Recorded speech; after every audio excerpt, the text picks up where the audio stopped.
think we have one of the top departments.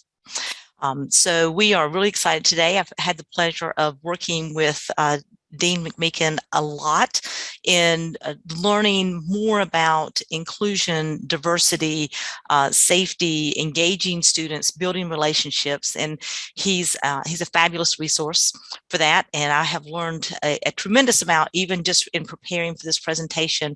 I hope that you all enjoy it as much as we have. Okay, there we go. Okay.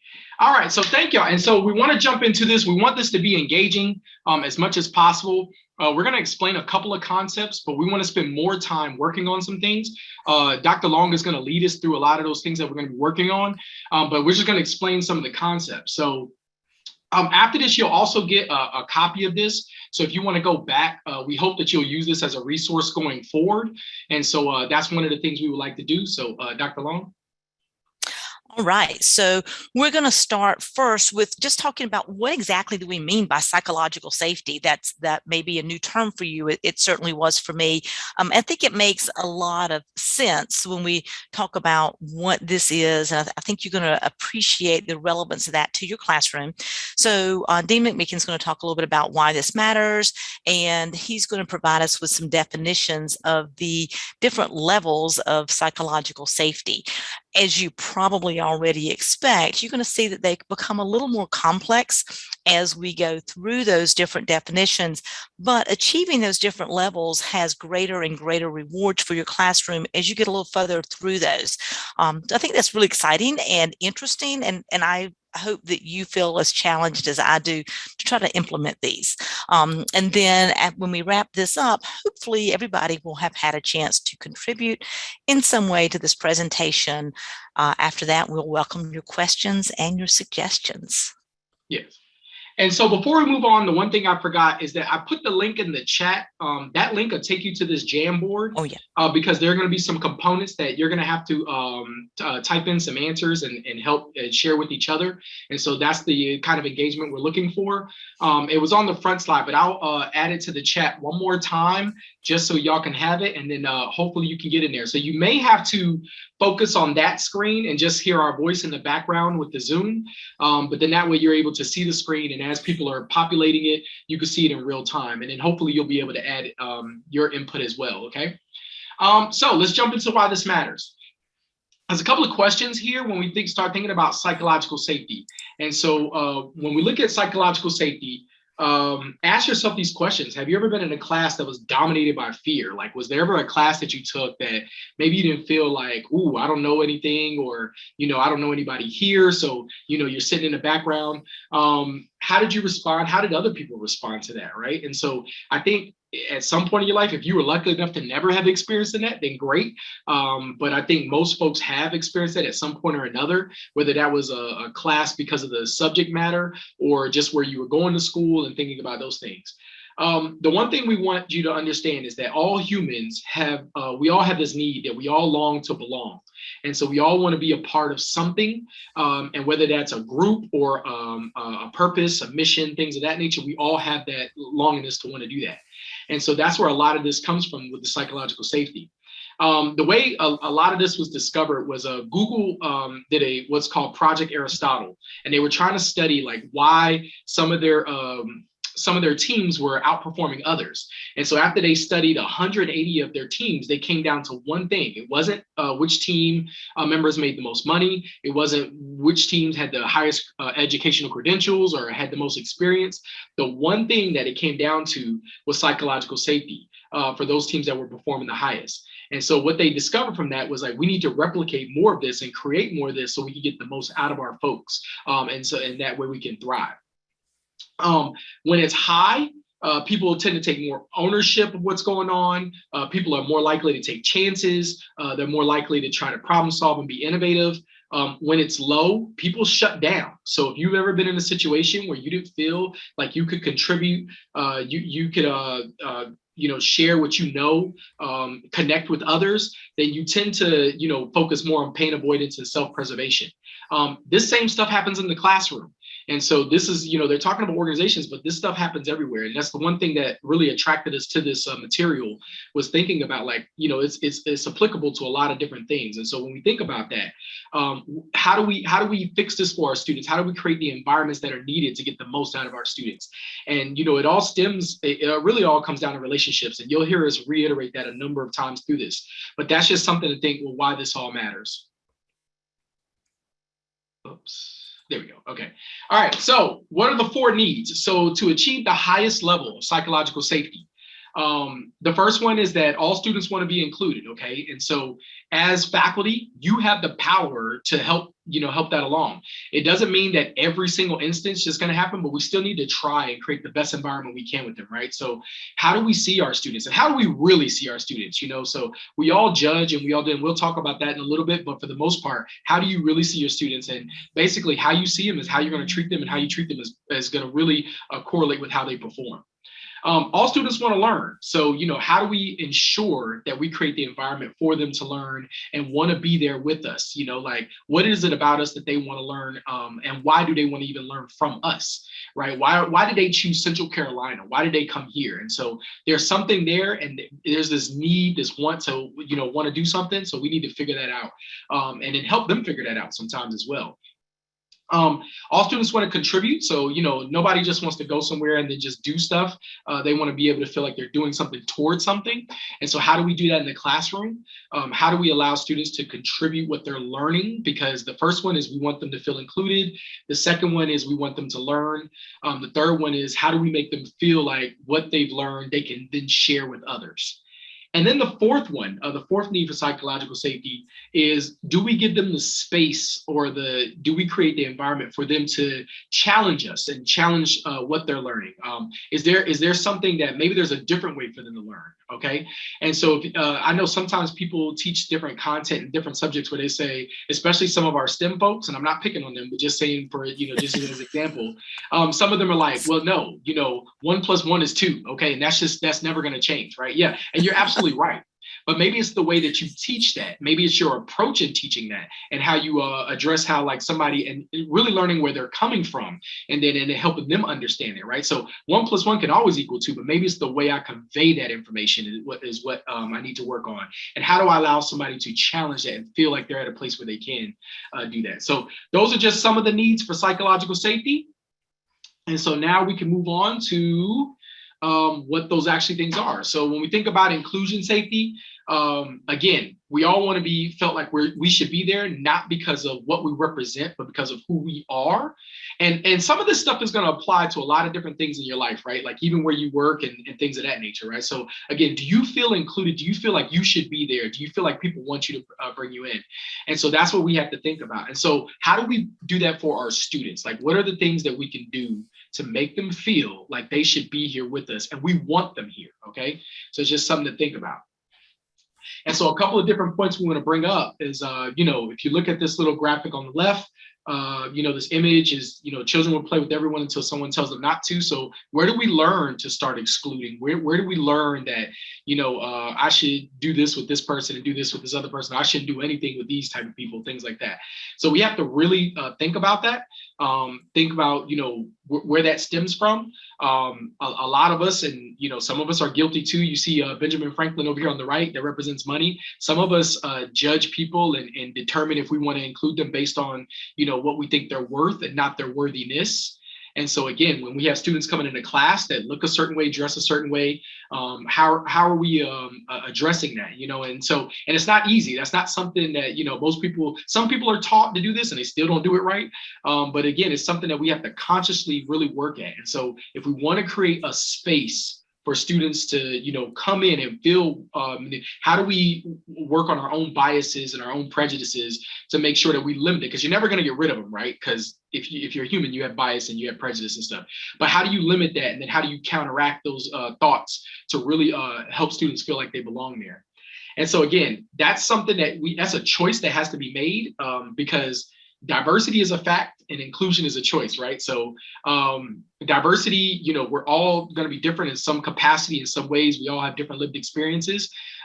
That's just part of human nature, right? And I mean, just part of the universe. But how do we decide who gets invited in and who we exclude and things of that nature? And so we have to think about that when we're in the classroom, whether it's what we're teaching, who we're trying to bond with in the classroom, having students bond with each other. How do we do those type of things? So those are the type of things we just want you to think about. And so with that being said. Okay, so we are going to move now to the part where we would like for y'all to throw out some things and help us build kind of some ideas that we can share with each other for how you currently create inclusion safety and how you might want to do this in the future. So if you have gone to the Jamboard, where you can see that Jairo's has got the mouse over on the sticky note on the left, and I'm going to take a sticky note and put one up where I'm going to share with you something that I really want to do going forward in my A&P class to help create inclusion safety and to help all of my students know that they belong. And I want to show you kind of how that works. And I'd like for you to also do this. So if you don't, then we'll be like all teacherish and start calling on people and see what kind of ideas you have. But one of the ideas that I want to do is I want to do a better job in my anatomy and physiology class of representing different ethnicities. I'm sorry, I typed slowly. And genders in our A&P lab. And that would be possibly with models or something else. And so I've got that written on a sticky note, and I'm going to put it down here in the bottom. Whoops, I thought I was going to put it down here in the bottom because I want that to be under how I want to create more inclusion safety. So if there's things that you do in your classroom that let your students know in the most basic way, hey, I'm glad you're here. This is your classroom too. And this is about identity and about just acknowledging the students in your classroom. I'd love to see some more stickies show up on this screen. If you need help with that, you let us know.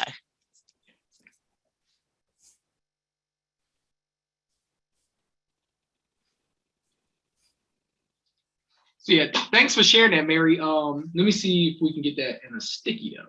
Let's see here. So, and by the way, they're anonymous. Okay, so I can't tell who puts which sticky up if you can reach those. So great. I love seeing that some of these are coming up.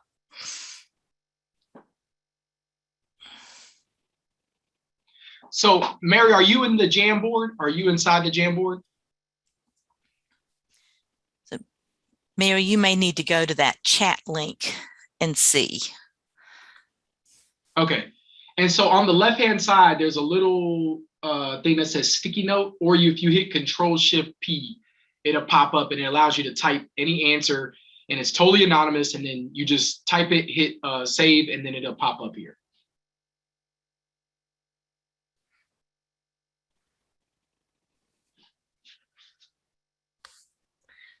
Okay. And there's some wonderful ones popping up right now. So appreciate y'all sharing. We're so excited. I was like, oh, I don't know how this is going to work. So thank y'all very much for being able and willing to do this. I love these things. Model respectful communication, share personal details, smiling without showing bottom teeth. Oh, I hadn't thought about that. Okay. Asking students what they need in class that day. That's terrific. Greet everyone by name at the start of class. Absolutely. Find examples of scientists that have backgrounds like my students. Yay! Let's see. Some of them are a little smaller. Encourage a family environment. Preferred pronouns. Absolutely. Yeah, these are good. Keep them coming. So I'll tell you that one of the things that that our Associate Dean Christy Holmes was talking about, she's Spanish instructor also, and she was talking about being able to help people pronounce names that we might not know instinctively how to pronounce. I'm pretty good with, Brittany, Joe, and John, but I'm probably going to make some mistakes with names that I'm not as familiar and didn't grow up learning how to say correctly. And I think as a matter of respect, we should be able to do that. So I love these things, love these ideas.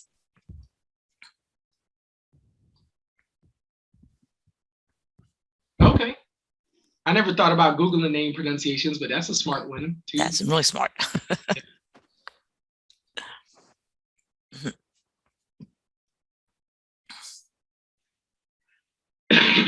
Yeah, these are terrific. Math history from a global perspective. I love that. Asking for the preferred name. So I'm going to say, I think y'all have a really just some great ideas and a really good touch for how our students need to be seen. And I hope that seeing all of these different ideas and suggestions will just help kind of encourage you and support you and remind you to start day one with these different ways of creating identity safety or inclusion safety in our classroom. I love these. Yeah.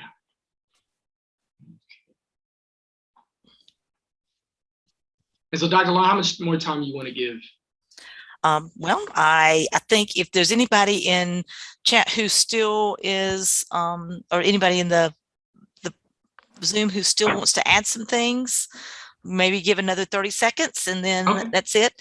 I like, I think some of y'all have some suggestions I hadn't really thought about. So I'm trying to read. I'm sorry. I'm trying to make them, trying to read them. Look, me too. I'm sitting over here like, oh, I'm supposed to be helping in the background, but I'm over here like, oh, that's a good one. Yeah, exactly. So all of these things are going to let your students know that you see them as an individual, that you're not lumping them in together, and being seen, being felt, being heard. I think those are all terrific. So one of the things that Jairo had put in our notes, and I love this, so I'm just going to read it, is as you love students with action, you come to love them with emotion. And when students feel cared for in the classroom, that's going to completely change how your teaching goes. So, Jairo, I think we can probably safely move on to the next step, but this was terrific. Thank y'all so much. Yeah, I got a private message that there were some other ones, I think, on the first slide. And what we'll do is, we'll copy these over. Oh. So I'll move these over a little bit later, but these were some other ones.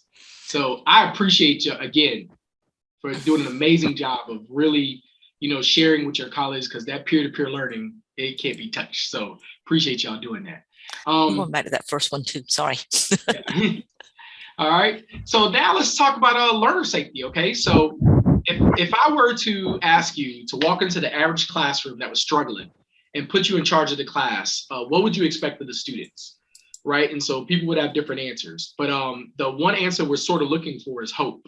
And that's really trying to really look at folks like, hey, I'm here to help you. I'm not going to try to figure out what you know. I'm trying to figure out what you don't know. I want to figure out what you know and then build off of that. So use that, asset approach or strength-based approach, where it's, hey, I see, what you're doing, and this is how we can do it better, right? And it's not saying that, oh, no, you're just deficient. You don't know what I know. And so again, so learner safety is very, very important. A lot of times people think if you just, if I build it, they'll come. And that may be true. Like if you build it, they may come, but that doesn't mean they're going to learn, because people may show up, but that doesn't mean that they're there to learn. Because if they don't feel that safety, knowing that I'm allowed to make mistakes, without being ostracized or ridiculed, then you're less likely to try to learn. You're going to be focused on other things. You're going to be focused on that self-preservation and stuff like that versus really learning the process. So how do we show? And one of the top things you can do as an educator is be comfortable portraying yourself as competent in your ability to learn and adapt rather than what you know. Okay, so as you're coming into the classroom, you're going to be looked at as like, oh, all of it, and it's pretty refreshing. I know I've had refreshing experiences when somebody comes in and says like, yeah, I don't know everything, but I'm willing to learn, and I'm gonna learn it with you, and then we can learn together, right? And so even in this, me and Dr. Long were talking about is like, we forgot to mention at the beginning is like neither one of us are experts in psychological safety, but we're willing to learn about it. And so we both read this incredible book, and like that's why we're sharing this, because we're hoping that you can take something from it. And there may be somebody here that already knows a lot more than both of us combined, and that's fine. We would love to hear from you as well and share what you know, because I think we can't come into a space thinking that we have all the answers and then expect you to learn from us, and not vice versa. So we have to build on each other. And so learner safety really requires us to create that environment where students, when they come into our class, they know like it's okay for me to get this wrong. That's part of the process. If any of you are familiar with Carol Dweck's work of growth mindset, it's not that having that fixed mindset where it's like either I know it or I don't, but it's like how can I get to know this and what can I do to get there. And so here's some questions, again, we're not going to go through all of them, but, for yourself, just thinking about, what that looks like. And so, if any of you have ever been in a classroom and, you felt like, there wasn't a lot of respect or permission around you, you may have not been as willing to share, right? And so if you can ask yourself these questions like, will I look stupid if I ask this? Am I on trial? And you have to really think, and if you've been through this, you can only imagine what a lot of our students are going through, especially our students that may be returning to the classroom after being out for a significant amount of time, students that identify as first generation students, students that may not have somebody they could go to right away to ask like how things are supposed to be done, so they're going to sit there and try to observe.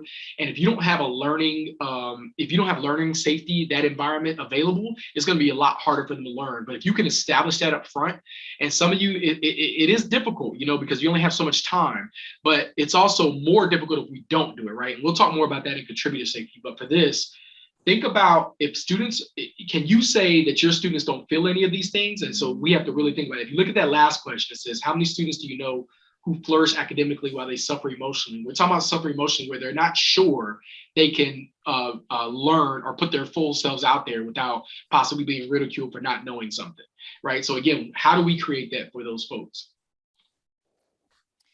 So I'm going to just share with you, I feel like when I see a lot of our younger students, they are terrified to be wrong, right? They don't want to be wrong. Just tell me the answer. I get that a lot. And I have a 17-year-old, and I'll just tell you that's one of her things. She doesn't want to be wrong. Mom, just tell me the answer.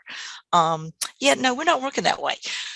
In your classroom, one of the things that I think that we can really do to help create learner safety is make it okay for a student to not know something, as long as you then reinforce that you're going to help them learn that material. So, any things that you want to share with us about how you might create learner safety?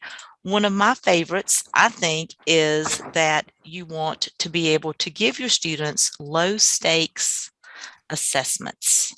And that might be questions. It might be, things that don't require them to, that won't hurt their grade a lot or something like that, but those kinds of things. What else do you do in your classrooms, or would you like to do in your classrooms to help build the expectation that your students can learn and that they aren't expected to know everything from the beginning?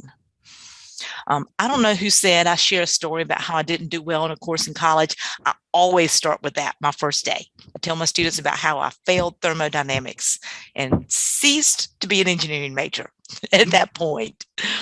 It helps them a lot to understand their teacher understands failure.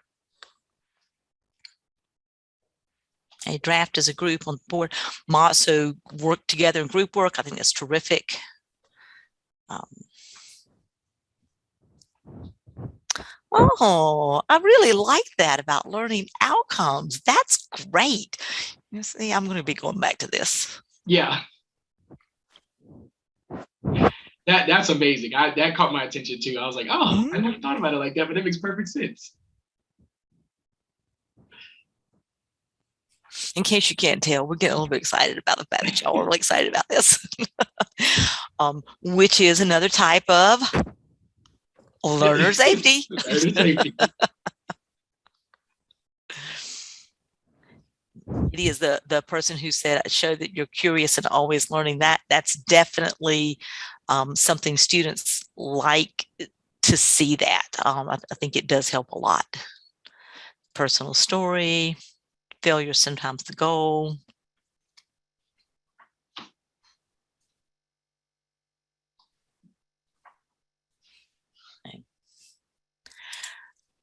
I'm going to share one that I'm actually going to really work on doing a better job of, I hope, this semester, and that is having very clear expectations, making it super clear to my students what I want them to be able to know or do or explain.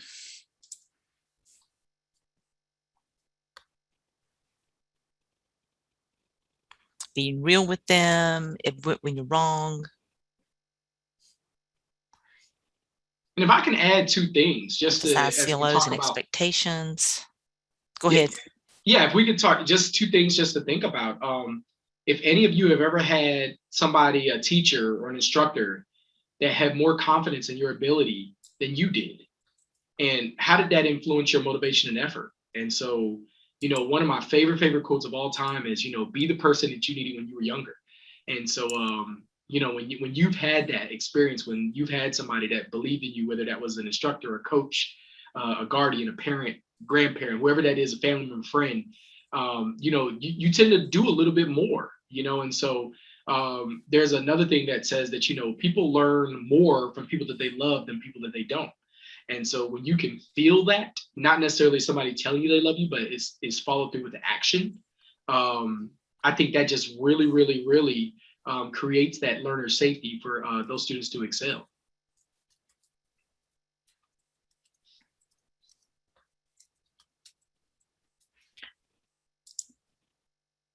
One of the things I love to see in a classroom is when teachers invite questions. I love that.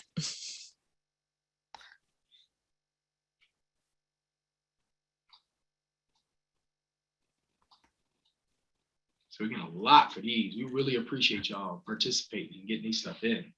This is good. And again, you have the link to this, so you'll always be able to come back, even if you want to add more later. I know sometimes people need more time to process, and that's fine. You can come in here and add stuff or come back and look, and hopefully you'll use this as a resource going forward. So. Okay, I have to say, the person who said, let them know plan A won't work out, for example, I'm on plan D or maybe E, I've lost count. Right there with you. And you build community and you build relationships just like we are right now. I don't even know who wrote those things. And I already feel this kind of kinship because I know what you're talking about. I got it. And so I think these are terrific. And we really appreciate that.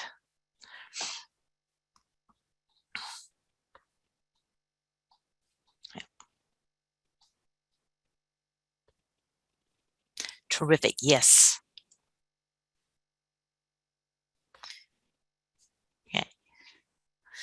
So these are all just terrific ways of taking that next step, going from, acknowledging your students as an individual and as a human being who has the right to be in your classroom and to be a student there, to helping your students understand that. So this is still about where your students are, right? Helping your students understand that, that they can learn and they can move forward and they really can wrap their brains around this.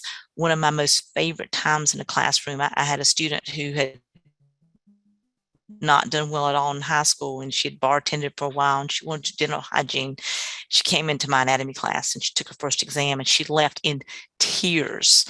And then the next class, when she came back, and I gave her back her class, which did her test, and she had the highest grade on that test. She was in tears again, but this time tears of joy, because she hadn't known she could do that, right? This idea that students come in knowing that they can learn is not one that's always true. And all of these things that you have shared really, really can help our students become engaged learners and to really feel like they can be successful in this class. So, so I thank you all for that. Yeah. So we'll move on to the next two, just because of the sake of time. And again, we can always come back and, feel free to definitely come back and provide some more stuff if you want to. So the first two, inclusive safety and learner safety, those tend to be a little bit more internal. These next two are going to be a little bit more external because they're a little bit more about the relationships that we have and getting that stuff out. So, I can learn without necessarily sharing what I know and things of that nature. And then I can also feel included or feel excluded and never share that as well, right? And so that's a feeling. Contributor safety is actually the action. So now that you've invited me into your space, you've allowed me to learn and learn without being ridiculed or things like that. Then I want to try to go for this next level, whereas now I can share what I know. And do I feel like I have the space or the opportunity to share what I know? And so as a student, what is it that a student, like, now you've had me learn something, do I have the opportunity to share what I've learned without, being ridiculed or ostracized or anything like that? And so we have to really, really think about that. And think about when we don't have that, it creates this like level of toxic environment where, sometimes that can shut down performance if we don't have contributor safety, where I'm not allowed to share what I know, right? And so sometimes students will go silent because they feel like they don't have a voice. Now, this doesn't mean that everybody that's silent or identifies as an introvert is not having contributor safety. There's other ways that you can share, right? And I'll tell you a perfect example. I was teaching one time and I had a student that was writing notes. Well, they weren't writing, they were drawing. So they were drawing, they were sitting in the front row and it was a guy and he was drawing while I was like trying to help them learn something or whatever like that. And he's drawing and I'm sitting there like, and this was like when I first started. So I got offended. I was sitting there like, hey, like, like you're gonna sit here and draw on my face while I'm sitting here trying to help you learn some different concepts and things like that. And he said, no, these are my notes. And I was like, no, like you're drawing. I clearly see your pictures drawing. He said, no, these are my notes. He said, I draw my story. He said, that's how I can remember and learn. He said, I can tell you everything that you said. And I was sitting there like, yeah, right. Boy, did I have to eat some crow. Because when I tell you that boy like went through everything that I said and drew it out in a picture. And I sat there and I was like, I don't know how he did that, but that was amazing, right? And so I felt bad for like coming down on him like that, but I was also excited that he was able to do that, right? And that taught me that, listen, just because he wasn't verbal and participating and things like that, he was still paying attention. It was just that was his way of doing it. So again, just really understanding that. So, allowing him to have that contributor safety, like at that point, I didn't give him contributor safety, right? Because I was like getting on him about not doing it the way I thought it should be done.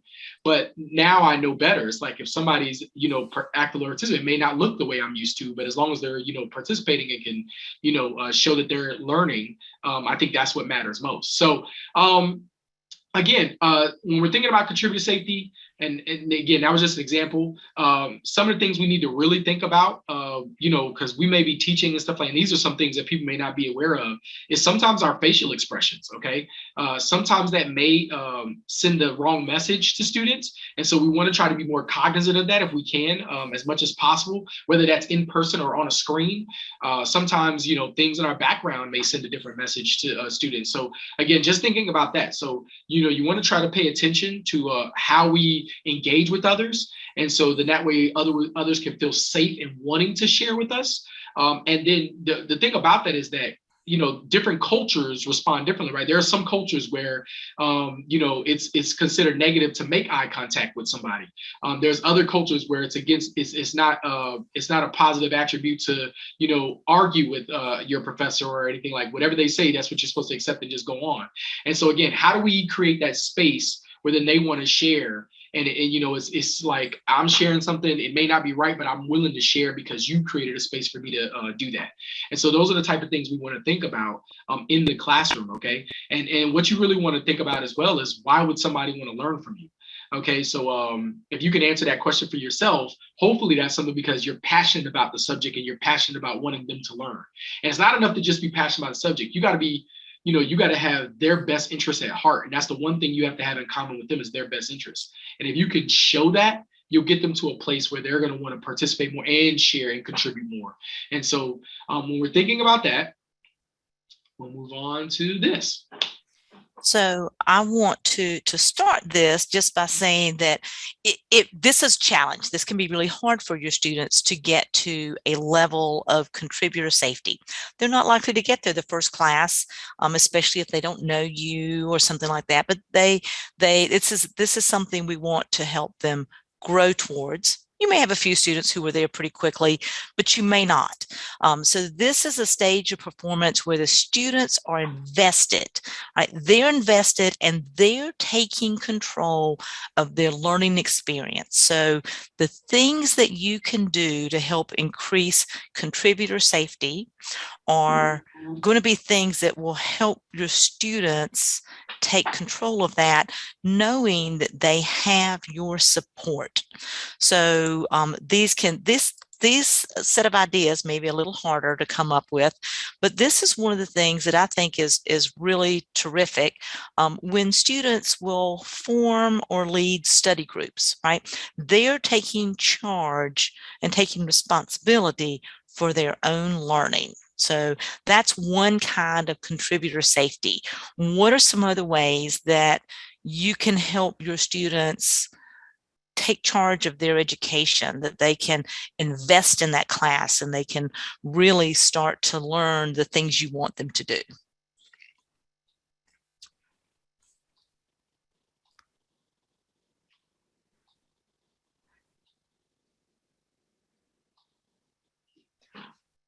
Students to, yep. So that paired share thing. I'm sorry, Hiro. No, I was going to say that last one, that encourages to share their thoughts and share them in safe space, being explicit about it. Okay. Not just assuming that they know that coming into the class, like being very explicit, like, hey, this is a space. And not only when you're teaching them, right? I think a big thing, especially for those of you that may be familiar with some inclusive instruction, is especially when study groups, like making sure that students know that, like, hey, this is a safe space within these study groups, and this is the expectation and what we expect. And then that way, hopefully that creates an environment where they're more willing to contribute. So I like having them set part of the agenda. I had some suggestions for things, and one of mine was, let the students teach a piece of the class, and that's or determine what you're going to be doing next. Take a buddy to the board.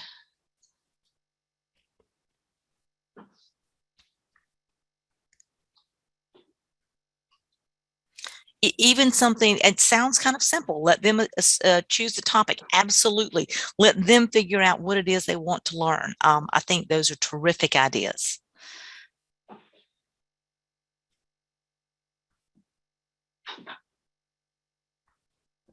Another thing that I have had students do sometimes is do things like share study techniques after an exam. What kinds of things did you do for studying that really helped you learn that material? Creative, yeah, absolutely.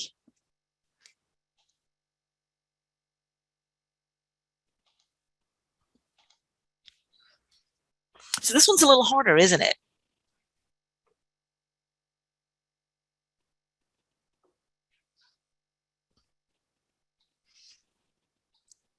So I think this is one of those pieces that will look a little different in everybody's classrooms, but it's definitely a little harder to do sometimes. Thank you so much for putting in the chat the something for online learning, because we really sometimes we'll forget to include that, but I really like that that we'll use the student-driven discussion forums.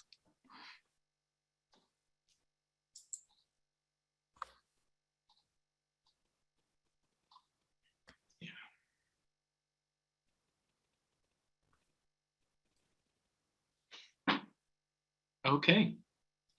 So again, for the sake of time, we'll move on, but feel free to, again, please come back here, add some more, as much as you want, as much as your heart is willing, as much as you desire, go for it. And yeah, feel free to come back through here, look at what other people have shared. And again, if you just need more time to process, that's completely fine. It's here for you to always come back to.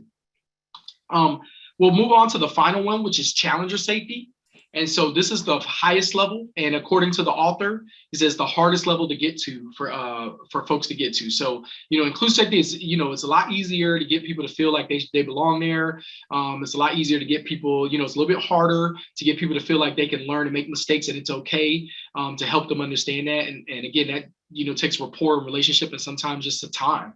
Because we also don't know what people have been through before they get to you, right? I think somebody mentioned before about math is that, this is a clean slate, helping people really understand it and knowing that you're authentic and mean that. And then that third level, right, is the contribute safety. So yes, I'm allowed to come in here, I'm allowed to make mistakes, and you've allowed me to share. But then this last level is the toughest to get to, because this is what's called challenger safety. And it's, do you allow me to challenge when I think something needs to be done differently, that something's just not right or could be done better? Am I allowed to say what I mean? Or how I feel? And that's a hard thing to get to. And depending on the level of risk, because, everybody has egos. Some people have egos a lot bigger than others. And so depending on those situations, you have to navigate some of those minefields. And so how do you do that? And so if we don't, what happens? And so, it's equivalent to what the ostrich does, right? Like we put our head down, we just hope for the best, don't say anything, agree with everything that's being said. And so, sometimes people are, they're willing to learn, they're willing to contribute, but to a certain extent, but they're not willing to challenge what's happening. And so in the book, he gives a couple of different examples of different organizations that do this differently. One of the things he talks about is higher education in general. And he says that, we have a terrible habit of listening to great ideas and say, oh yeah, that sounds great. This seems like it would do a lot. And then we don't do anything with it, right? And so what ends up happening is it sends the message like, you better not challenge this. And if you challenge this, there may be repercussions. And whether that's verbal or nonverbal, that message is being sent. So how do we get students in our classrooms to challenge us to say like, hey, maybe there's another way to learn this, or maybe I don't agree with that theory and maybe there's another theory. How do we get students to get to that level? Because that's where some of the greatest learning happens, is when we can, the innovation, because innovation is nothing more than connectors connecting ideas together, right? And so I need to feel like I have the ability to do that. And I have the space to do it. And if you can give me the space to challenge something without seeming like I'm attacking, but actually like one of my favorite, metaphors is from Dr. Carl Bryan, who says that, think of it as sandpaper, on unfinished wood. Like, I'm here to refine it. I'm here to make it smooth so then it's usable, right? Not to, damage it or make it unusable. So thinking about that. So that's what challenger safety is all about, is like, how do I get students to want to challenge me? Or how do I, is there a way for me to challenge them without them feeling like I'm attacking them? And so what are some ways that we can do that? And it's possible, but it's a little bit harder. And so as Dr. Long was, stating earlier, is that, as we move up in this, it gets tougher to think through how you can do this, but we still got to try. Okay. And so again, we really want y'all to figure out like, what are some things that we could do to create that challenger safety, to create that environment where students are more willing to take chances and really challenge the status quo. So I'm actually going to share a story with you while y'all were kind of thinking about that a little bit. Jairo and I kind of worked on this a little bit before the break, and I said, okay, I'm going to really think about this over the break. And I did a little bit, but probably I did more of this than most other work. And we were talking about it. We came back and I said, Jairo, I don't think that's what he means by challenger safety at all. So Jairo is definitely more the expert on this than I am. So that was the fact that I knew that I could say, Jairo, I think you're wrong about that. I don't think that's what he's getting at, is an example of me having challenger safety as I'm learning more about this. And so we talked through the different kinds of ways that you could look at challenger safety in this, and but it did me then, Jairo. I was like, oh, that's the perfect example right there, right? Because that was something that was really important, that I was able to speak with him freely and know that he wasn't going to ridicule me for not understanding this area as well as he does, and so that was really terrific. And let's be clear though, it's only in this subject, right? Because everything else you're smarter than me at, right? So it's just we're gonna let that be that, right? Okay. So it's just only in this area for now. So just in case you aren't aware of this, Hyro and I have a mutual admiration society Yeah. going on here. I think the world of him, and I love that I have learned so much from him. So we'll just leave it there, Hyro. Yeah. So um, one of the things that I'm sorry, I'm trying to look at my other screen here, but oh, I love that you do a problem incorrectly on the board, and that is terrific.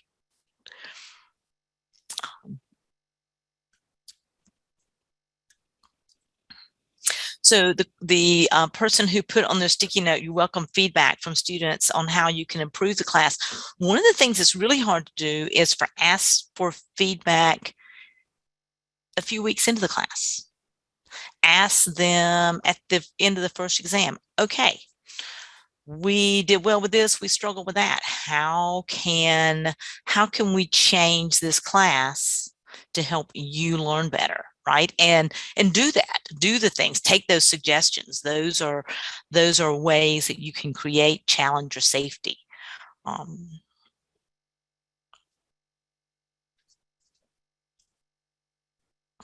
Yeah, if I could share one thing I used to do in my ACA classes in the last class was have students write a letter to the next class, and I would ask them to share openly. I would tell them don't sign your name to it because I want you to be as candid as possible. But please write, what to expect from this class, what works with me, Mr. McMeekin, what doesn't work with me. And so I would have them write that stuff in, and then what's one thing that this class could be, to make it better. And so I was able to learn a lot from that as far as like how my students viewed me. Again, not taking it personal, like this is their experience that they're sharing. And so just really using that, but then using that, like if there was some, information in there that, hey, I'll give something a shot. I'll try things once, at least once, and see what happens. And then, if it works, great. If it doesn't, it doesn't. But, just trying to, I think one of the first things was like, hey, let's test more quizzes or something like that. Then it's like, okay, I'll try it the next semester or the semester after that or something, just to see what that looks like. But again, giving them that space. And that was just a way of trying to create that challenger. Now, granted, that's the last class. So, how can I do that throughout the course and not just in the end, right? So again, like Dr. Long was saying, in the middle of the class, like how can you ask for that feedback or support? So I think that's very, very important because if I was given the space to do that, I may do more of it. And then again, more learning is going to happen.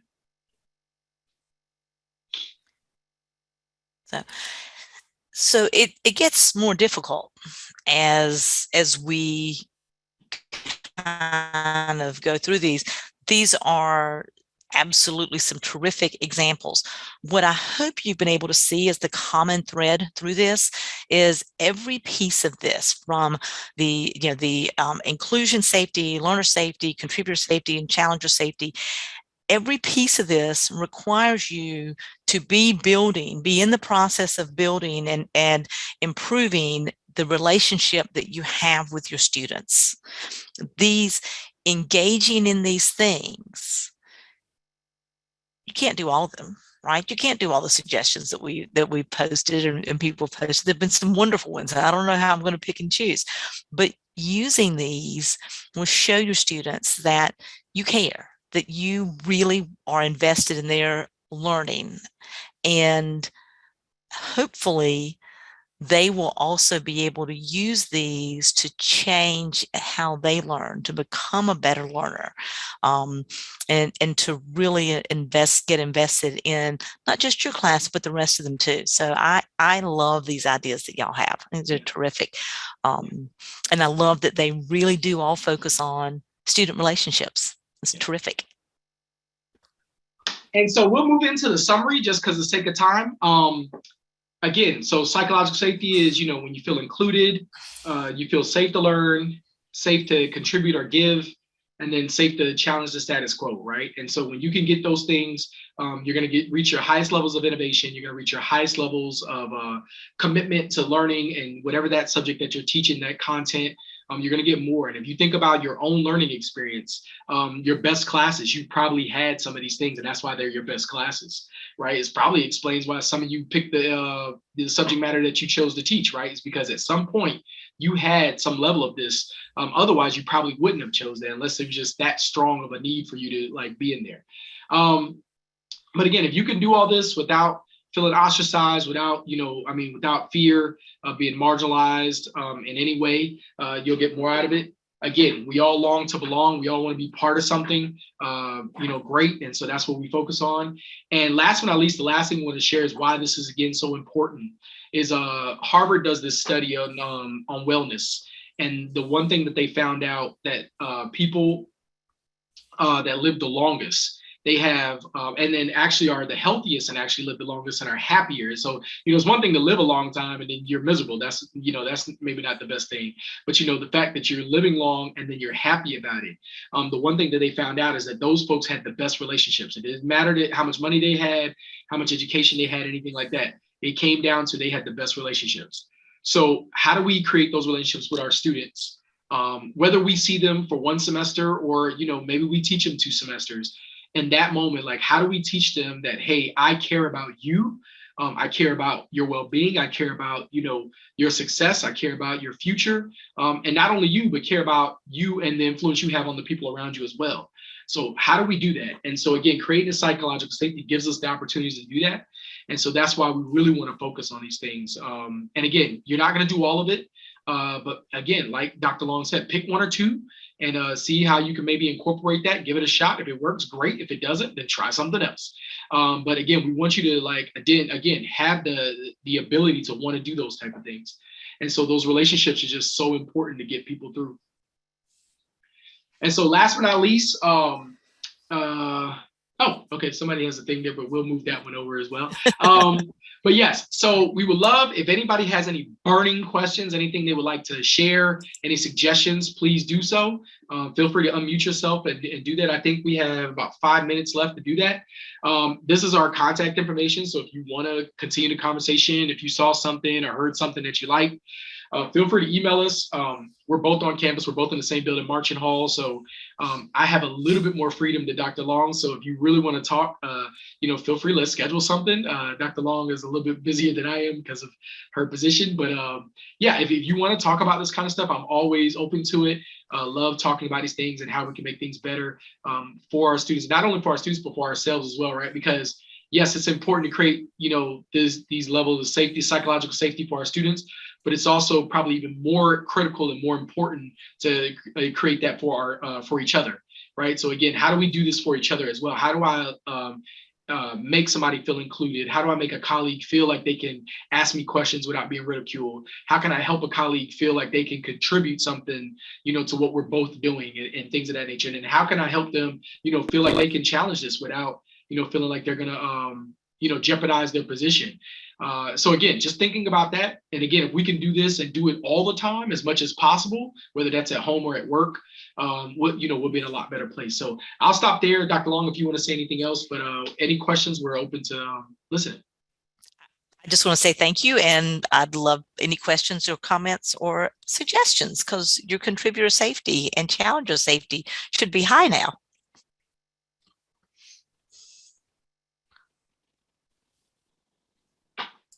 Yes. And so in the comments, we have Kate mentioned, just learning and Growth Mindset by Carol Dweck. I would highly recommend that. I read that a long, long time ago. I read it in about 3 days because I was so into it. It was really good. So if you haven't read it, check it out.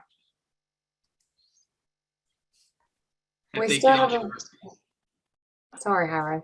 Oh, good. We still have a couple minutes for questions. And while you may be thinking of some questions to include in the chat box, or if you want to unmute in a minute to ask those questions, you're welcome to.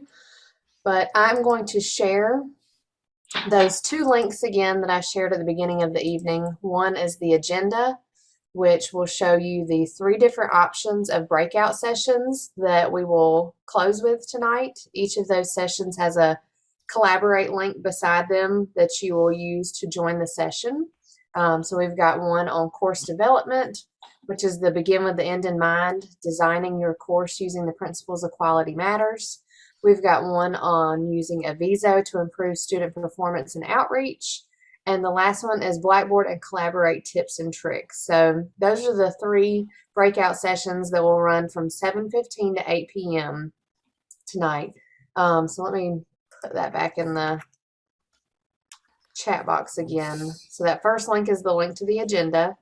And then the second link is the sign-in sheet. So if you are, I know we've got department chairs and some administrators and other staff in here, but if you are here as adjunct faculty, just click the link to that sign-in sheet, find your name, and put your department chair's name beside it so that we can make sure you get your stipend for attending tonight.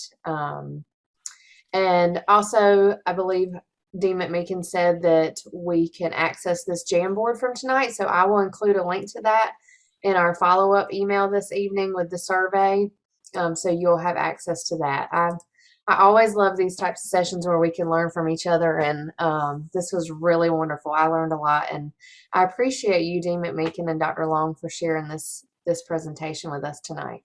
So, and I'll add, Hiro, if we can, let's add the bibliography, just add the information for this book to the last slide, that last one on the Jamboard. And then when we share it, everybody, because there's been a few people who are, there we go. But yeah, add that too. So I really enjoyed it. Okay. All right. So if there are no questions, we will hang out here for another 10 minutes or so, but otherwise we are on break until 7:15, and that is when the breakout sessions will begin. So just choose one of those breakout sessions to attend, and once those breakout sessions are over, unless your department chair has scheduled a separate meeting with your department after that, then that will conclude our presentation for Adjunct Night.